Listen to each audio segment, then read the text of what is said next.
యేసుక్రీస్తు నామములో ఈ కార్యక్రమాలు వీక్షిస్తున్న మీ అందరికీ హృదయపూర్వకమైన వందనాలు. పరిశుద్ధ గ్రంథములో నుంచి సామెతల గ్రంథం 17వ అధ్యాయం 12వ వచనం చదువుతున్నాం. పిల్లలను పోగొట్టుకొని, ఇక్కడ మీరు గమనిస్తే సామెతలు 19:4 వచనాలు చూద్దాం. 19వ అధ్యాయం 4వ వచనములో, ధనవంతులకు స్నేహితులను అత్యధికంగా ఉందురు, దరిద్రుడు తన స్నేహితులను పోగొట్టుకొనును. ఇక్కడ మీరు గమనించాలి, ధనము, దరిద్రత. చూడండి, ఒక పక్క ధనము, రెండవది స్నేహం. మూలవాక్యములో చెప్తున్న మాట,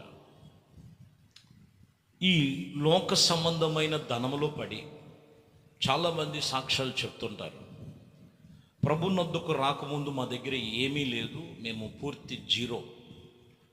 ప్రభు సన్నిధికి వచ్చిన తర్వాత వారు కలిగిన కొలది వారు చేస్తున్న పని ఏంటంటే, ధనాన్ని, వాళ్ళకున్న గొప్పతనాన్ని, వాళ్ళకున్న ఘనతను చూస్తున్నారు. ఇది కాదు ప్రభు చెప్తున్న మాట. మంచి సహవాసం కావాలి, అది యేసుక్రీస్తుతో సహవాసం. ఇక్కడ మూలవాక్యం అదే చెప్తున్న మాట. నీవు ధనమును పోగొట్టుకున్నా పర్వాలేదు, కానీ మంచి స్నేహితుడిని పోగొట్టుకోకూడదు. మంచి స్నేహితుడు అంటే లోకముతో స్నేహం కాదండి. యేసుక్రీస్తే మంచి స్నేహితుడు. సంఘము, దేవునితో సహవాసము, ప్రభుతో మనం ఒక మంచి స్నేహం కలిగినాను.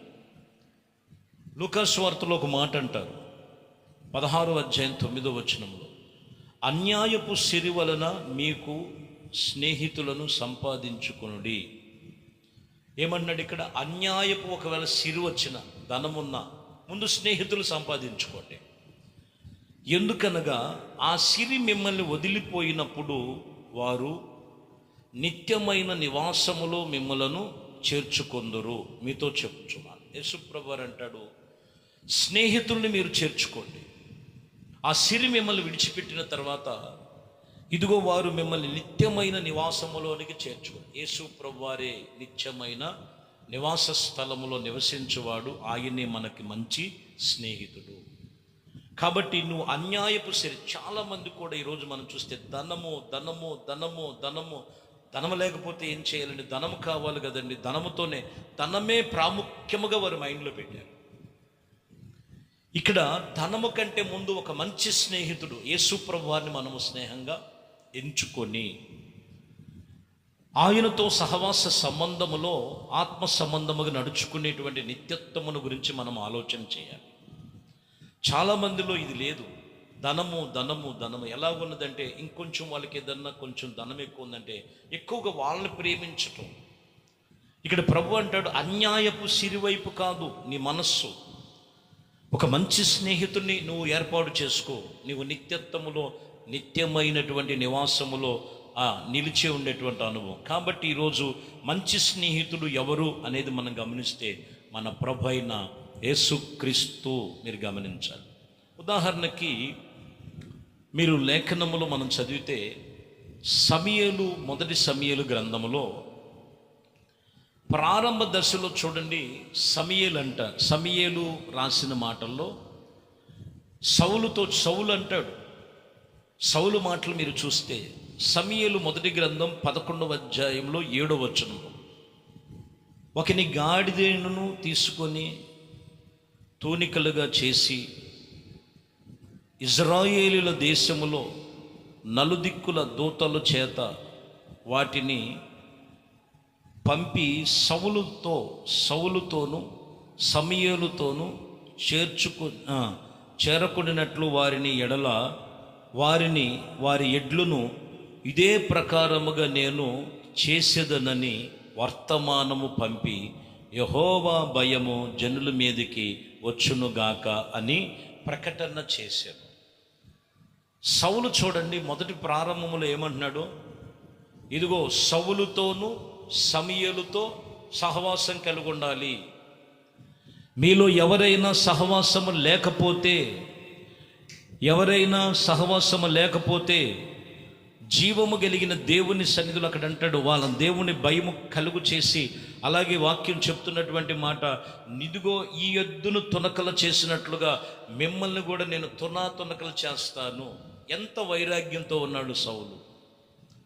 కానీ మీరు గమనించినట్లయితే 15వ అధ్యాయం 15వ వచనంలోకి వచ్చేలకే మీరు చూడండి, అందుకు సౌలు అమాలేకీయుల యొద్ద నుండి జనులు వీటిని తీసుకొని వచ్చిరి, నీ దేవుడైన యెహోవాకు బలులు అర్పించుటకు జనులు గొర్రెలను ఎడ్లను మంచి వాటిని ఉండనిచ్చేదరని, మిగిలిన వాటిని మేము నిర్మూలము చేసేదనని అని చెప్పుకొని ఇక్కడ చెబుతూ రాయబడిన మాటలు 27లో మనం వచ్చేసరికి అక్కడ మాట్లాడుతున్న మాట ఏమై ఉన్నదో, సౌలు అతని ఇదిగో దుప్పటి పట్టుకొని, అది చిరిగిపోయేంత వరకు కూడా సౌలు దుప్పటి పట్టుకొని, సౌలు మీద ఉన్న ఆ దుప్పటి పట్టుకొని, ఇదిగో నీవు నన్ను వదిలి విడిచిపెట్టద్దు. ఎందుకనని ఇంత వ్యతిరేకత మీరు చూడండి.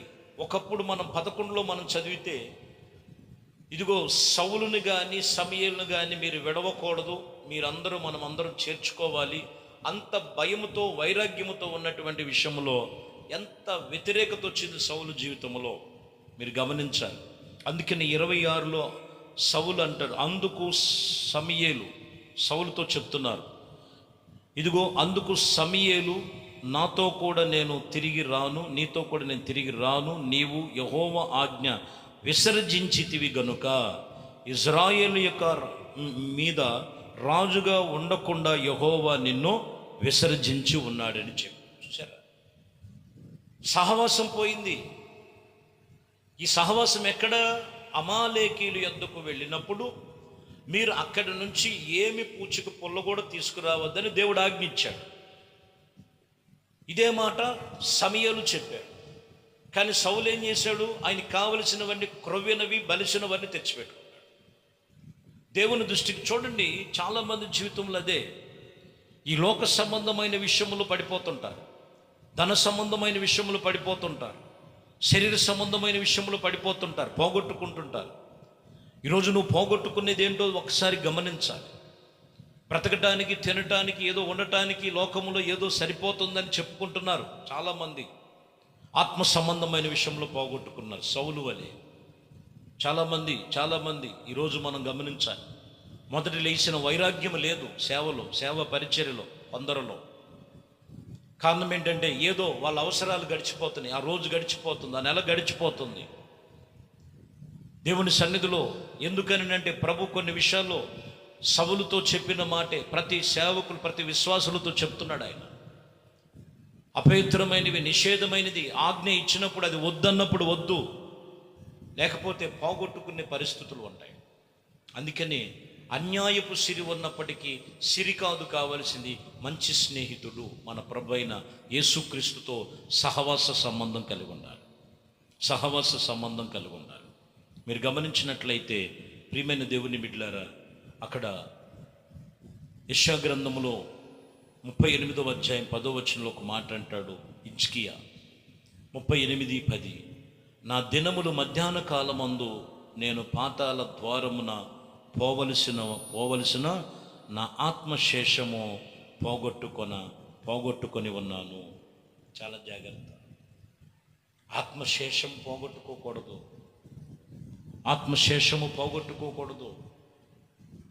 దేవుని యొద్దకు చేర్చబడాలి. భూమి మీద ఉన్న ప్రతి ఆత్మలు ప్రభునొద్దకు చేర్చబడాలంటే ప్రభువే మంచి స్నేహితుడు. ఆ స్నేహితునితో నువ్వు చేర్చుకో. మన ప్రధాన కాపరైనటువంటి ప్రభు అయిన యేసుక్రీస్తుతో నువ్వు నిబంధన చేసుకొని ఆయన ఆజ్ఞలు ఎక్కడ మీరకూడదు. లేకపోతే నీ ఆయుశేషము, నీ ఆత్మశేషము పోగొట్టుకోకూడదు. అది చెప్తున్న మాట. ఏబు కూడా అదే అంటారు 36:11 వారు ఆలకించి ఆయనను సేవించిన ఎడల తమ దినములన్నీ క్షేమముగాను తమ సంవత్సరములన్నీ సుఖముగా వెళ్ళబుచ్చరు. చూసారా, ఇక్కడ చెప్తున్న మాట. వారు ఆలకించి, నువ్వు చేసే పని ఏంటంటే దేవుని మాట నువ్వు ఆలకించి వినాలి. మంచి స్నేహితుడిని చేర్చుకో. ప్రభు అయిన యేసుక్రీస్తే మంచి స్నేహితుడు. ఈరోజు మనం చూస్తే లోకములు ఏ స్నేహాలండి? పాపానికి, వ్యసనానికి, మనిషిని పతనం చేసే స్నేహాలు ఎన్నో ఉన్నాయి. ధనము కోసము, ఈ లోకములో సుఖ అనుభవాల కోసము తుచ్చమైన అభిలాషంలో పడిపోయి సంఘ సహవాసమును, దేవునితో సహవాసము, ప్రభుతో నిబంధన చేసుకునేటువంటి ఆ నిబంధన కూడా మీరిపోయి భ్రష్టులైపోయిన వారు కూడా లేకపోలేదు. కాబట్టి ఆ భ్రష్టత్వము నుంచి విడిచి ప్రభు చెప్తున్నారు, ఆయనతో సహవాసం, ప్రభుతో స్నేహం, ఇది నీకు ఎంతో ఎంతో ఎంతో గొప్పది. ఈరోజు మనం గమనించాలి. అదే చెప్తున్న మాట. ఆయన మాట విని, ఆయన మాటను నువ్వు ఆలకించి ఆయన సేవించిన ఎడల నీకు క్షేమం, నీ కుటుంబానికి క్షేమం. క్షేమకరమైన ఆయన రెక్కల నీడలో మిమ్మల్ని, మీ కుటుంబాలని కాచి కాపాడి కృపలో స్థిరపరచునుగాక. ప్రార్థన. పరిశుద్ధుడా, ప్రేమ కలిగిన తండ్రి, మంచి స్నేహితుడా, యేసయ్య, నీ రక్తమిచ్చి మమ్మల్ని కొన్నావు, సంఘములో చేర్చావు, ఉపదేశముతో నడిపిస్తున్నావు. వాక్యమును బట్టి నైనా వినిన ప్రతి ఒక్కరూ కూడా ఆ వాక్యానుసారమైన జీవితాన్ని వారి జీవితంలో నెరవేర్పు దయచే. ధనము కాదు నైనా, అన్యాయపు సిరి కాదు, మంచి స్నేహం కావాలి, ఆత్మ సంబంధమైన స్నేహం కావాలి, పరిశుద్ధమైన స్నేహం కావాలి, పరిపూర్ణమైన స్నేహము కావాలి. మీ కృపలో మమ్మల్ని కాచి భద్రపరచు. నజరేయుడనే యేసుక్రీస్తు పరిశుద్ధ నామములో ప్రార్థించి వేడుకొనుచున్నాము తండ్రి. ఆమేన్. ప్రభు మిమ్మల్ని దీవించి ఆశీర్వదించు.